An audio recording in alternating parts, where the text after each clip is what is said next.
É isso, é a primeira vez que nós reunimos com o Ministério sobre dois dos principais fatores de desgaste dos professores, e neste caso os horários de trabalho e também a apresentação. Saímos da reunião, eu diria, foi uma reunião inconclusiva, ou seja, dela não resulta qualquer coisa que se diga vamos iniciar um processo negocial. Ainda assim, nós reafirmámos as nossas posições, por um lado em relação aos horários de trabalho, e aí o Ministério da Educação aceitou uma nova reunião em fevereiro, já com um conteúdo mais concreto, digamos assim, que será que na elaboração dos horários do próximo ano fique muito claro o que é que as escolas podem colocar na componente letiva, e reiteramos que só poderão ser, a componente letiva terá que ter todas as atividades que são diretamente desenvolvidas com alunos,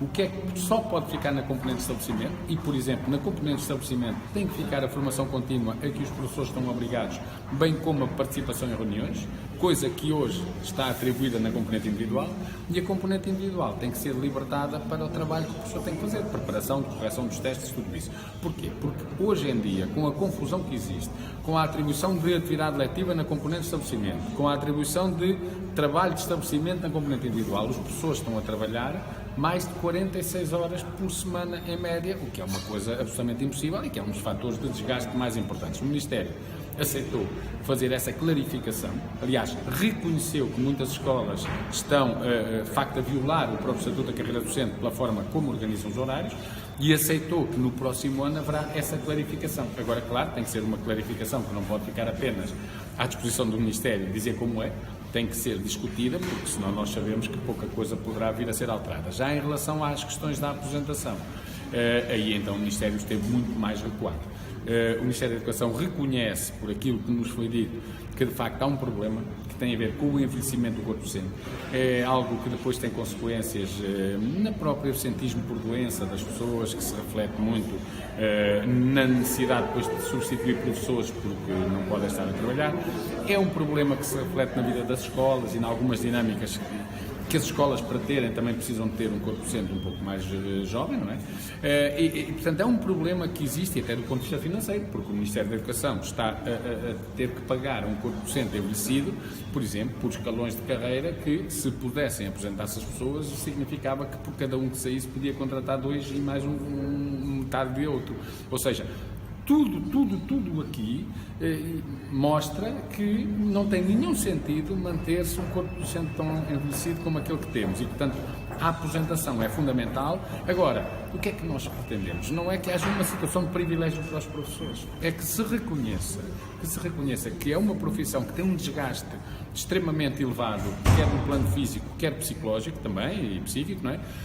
E que, por isso, a partir daí, é preciso, como para outras profissões, porque em Portugal existem outras profissões que têm regimes de aposentação específicos ou até situações de pré-aposentação, não são exatamente aposentação, mas de pré-aposentação, que permitem que os mais antigos possam sair e haja um rejuvenescimento geracional nas escolas. O estudo que vai ser elaborado e que amanhã vai ser apresentado sobre o desgaste dos professores é para ajudar o Ministério a tomar uma posição sobre... Esse estudo é um estudo de facto, que depois da manhã iremos apresentar, extremamente profundo, muito sério, muito exigente até do ponto de vista do número de inquéritos, mas que vai retirar dúvidas, se alguém as tem, de que de facto têm que ser tomadas rapidamente medidas, porque senão o Ministério da Educação escusa de falar em inovação pedagógica, escusa de falar em novas exigências para o futuro, porque de facto falta-lhe depois aquele sangue jovem que tem que ainda por cima encontrar-se com os mais antigos, porque a experiência tem alguma coisa que se passa dentro da profissão, que se herda e que próprios profissionais mais antigos têm que transmitir aos mais novos, que trazem novos conhecimentos, novas competências, certo, mas falta-lhes a outra parte, que é a experiência, e nós estamos a correr o risco de chegar a uma situação de ruptura, que é um dia destes os mais velhos saírem, ou por doenças, ou porque, entretanto, também atingem a apresentação, e os mais novos entram sem terem um contacto com isso. E, portanto,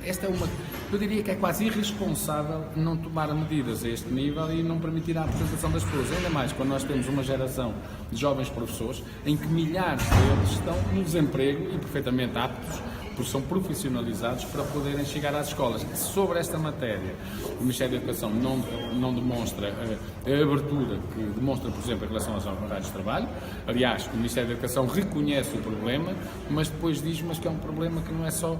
o Ministério da Educação que o pode resolver, que tem que ser no âmbito do Governo e, portanto, provavelmente aí haverá obstáculos a que haja alguma medida a ser tomada, que, no entanto, têm que ser removidos esses obstáculos, e aquilo que amanhã iremos apresentar, aquele estudo, vai precisamente no sentido de podermos remover os obstáculos que existem à decisão, que é uma decisão fundamental para as pessoas, para os professores, naturalmente, para as escolas e para os alunos. Há escolas que o professor mais novo tem, neste momento, 52, 53, 55 anos. Há alunos que têm um corpo docente exclusivamente constituído por colegas com mais de 60 anos, o que não é mal ter professores com mais de 60 anos, mas ter todos, convenhamos que é uma situação estranha. As escolas há 2 anos tinham, no conjunto de 100 e tal mil professores, 110 mil professores, qualquer coisa como 383 pessoas até aos 30 anos. Isto não é possível, quer dizer, é provável até que este ano o número seja inferior, e as pessoas estão neste momento a vincular, os precários, quando entram nos quadros, estão a vincular com qualquer coisa como cerca de 20 anos de serviço em média. Quer dizer, isto demonstra bem que muito tem que ser feito, e a apresentação é uma das medidas que têm que ser tomadas urgentemente.